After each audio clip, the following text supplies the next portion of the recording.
नमस्कार ମୁଁ ଆପଣଙ୍କ ପ୍ରଭାସ ସ୍ୱାଗତ କରୁଛି ଆଜିକାର କାର୍ଯ୍ୟକ୍ରମ। ହଁ ଆଜ୍ଞା ମୁଁ ଆଜି ଆସି ପହଞ୍ଚି ଯାଇଛି ତ୍ରିପୁରାରେ ଥିବା ପ୍ୟାଲେସ ରେ। ତ ଆପଣମାନଙ୍କୁ ମୁଁ ଦେଖିବାକୁ ଚାହିଁବି ଏଇ ପ୍ୟାଲେସ ଆଉ ବୁଲିବି ଏବଂ ଆପଣମାନେ ମଧ୍ୟ ଦେଖେଇବି। ତେବେ ଆସନ୍ତୁ। 1899ରୁ 1901 ମଧ୍ୟରେ ଅଗ୍ରତାଲାରେ ମହାରାଜା ରାଧାକିଶୋର ମାଣିକଙ୍କ ଦ୍ୱାରା ଏହି ଉଜ୍ଜୟନ୍ତ ପ୍ରାସାଦ ନିର୍ମିତ ହୋଇଥିଲା। ଏକ ଚମତ୍କାର ଇଣ୍ଡୋ ସାର୍ସେନିକ ଆଶ୍ଚର୍ଯ୍ୟଜନକ ସ୍ଥାନ, ଯାହାକୁ ନୋବେଲ ପୁରସ୍କାର ବିଜେତା ରବୀନ୍ଦ୍ରନାଥ ଟାଗୋରଙ୍କ ଦ୍ୱାରା ଉଜ୍ଜୟନ୍ତ ନାମିତ। ଏହି ପ୍ରାସାଦକୁ ମାର୍ଟିନ ଇଣ୍ଡୋ ସାର୍ସେନିକ ଶୈଳୀରେ ଡିଜାଇନ କରିଥିଲେ, ଯେଉଁଥିରେ ମୋଗଲ, ରୋମାନ ଏବଂ ବ୍ରିଟିଶ ପ୍ରଭାବର ମିଶ୍ରଣ ଦେଖାଯାଉଛି। ଦୁଇ ମହଲା ବିଶିଷ୍ଟ ପ୍ରାସାଦରେ ତିନୋଟି ବଡ଼ ଗମ୍ବୁଜ, 86 ଫୁଟ ବା 26 ମିଟର ଟାୱାର ଉପରେ ଅବସ୍ଥିତ।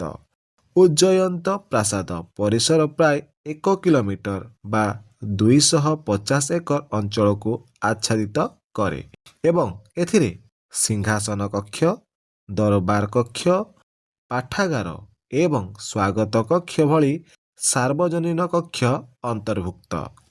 ଉଦ୍ୟାନର ଉଭୟ ପାର୍ଶ୍ୱରେ ଦୁଇଟି ବଡ଼ ବଡ଼ କୃତ୍ରିମ ପୁଷ୍କରିଣୀ ଅଛି, ଯାହା ପୁଷ୍କରିଣୀ ଏବଂ ଝରଣା ସହିତ ସଜ୍ଜିତ। ଉଜ୍ଜୟନ୍ତ ପ୍ରାସାଦ ନିକଟରେ ଅନେକ ହିନ୍ଦୁ ମନ୍ଦିର ଜମି ଅଧିକାର କରିଛନ୍ତି, ଯାହା ଲକ୍ଷ୍ମୀ ନାରାୟଣ, ଉମା ମହେଶ୍ୱରୀ, କାଳୀ ଏବଂ ଜଗନ୍ନାଥଙ୍କ ପ୍ରତି ଉତ୍ସର୍ଗୀକୃତ। ଦେଖୁଥିବେ ମୁଁ ଏବେ ଅଛି ଯୋଉ ତ୍ରିପୁରାର ଯୋଉ ପ୍ୟାଲେସ ରହିଛି ସେଇଥିରେ ମୁଁ ଅଛି, ଯୋଉଟାକୁ ଏବେ ଷ୍ଟେଟ ମ୍ୟୁଜିୟମ ତାଙ୍କର ହେଇଯାଇଛି। ତ ଆପଣ ଦେଖୁଥିଲେ, ତ ସେ ଭିତରକୁ କ୍ୟାମେରା ଆଲାଉ ନାହିଁ, ତେଣୁ ମୁଁ ବାହାରୁ ଆପଣଙ୍କୁ ଦେଖାଉଛି ଯୋଉ ପ୍ୟାଲେସଟି। ଏବେ ମଧ୍ୟ ସନ୍ଧ୍ୟା ହେଇଗଲାଣି, ତ ସନ୍ଧ୍ୟାର ଦୃଶ୍ୟ ମଧ୍ୟ ଆପଣମାନଙ୍କୁ ମୁଁ ଦେଖେଇବି। ନିଶ୍ଚିତ ଭାବରେ ଆପଣମାନେ କେବେ ଆସନ୍ତୁ ଏବଂ ଭିତର ଦୃଶ୍ୟକୁ ଦେଖି ଯାଆନ୍ତୁ। ନିଶ୍ଚିତ ଭାବରେ ଭଲ ଲାଗିବ, କାରଣ ଏଠି ତ୍ରିପୁରାର ବହୁତ ପୁରୁଣା ଜିନିଷ ରହିଛି। ଯେମିତି ଆମର ଷ୍ଟେଟ ମ୍ୟୁଜିୟମ ଓଡ଼ିଶାରେ ମଧ୍ୟ ଯେମିତି ରହିଛି, ଏଠି ସେମିତି ବହୁତ କିଛି ପ୍ରାଚୀନ ପୋଷାକ, ଯେମିତିକି ଆମର ବୌଦ୍ଧଙ୍କ ମୂର୍ତ୍ତି ଏବଂ ପ୍ରାଚୀନ ମୁଦ୍ରା ଏବଂ ଯୋଉ ଆର୍ମି ର ଅସ୍ତ୍ରଶସ୍ତ୍ର, ରାଜାଙ୍କର ଅସ୍ତ୍ରଶସ୍ତ୍ର, ଏମିତି ବିଭିନ୍ନ ପ୍ରକାର ପୋଷାକ, ବାଉଁଶର କୁଲା, ଟସର, ଏମିତି ବହୁତ ଜିନିଷ ରହିଛି। ପଥରର ଗଣେଶ, ଏମିତି ବହୁତ କିଛି ରହିଛି ଯୋଉଟା ଆପଣ ଦେଖିବାକୁ ପାଇବେ। ତ ନିଶ୍ଚିତ ଭାବରେ ଆପଣମାନେ ଆସନ୍ତୁ ଆଉ ଦେଖି ଯାଆନ୍ତୁ ଏଇ ଷ୍ଟେଟ ମ୍ୟୁଜିୟମକୁ।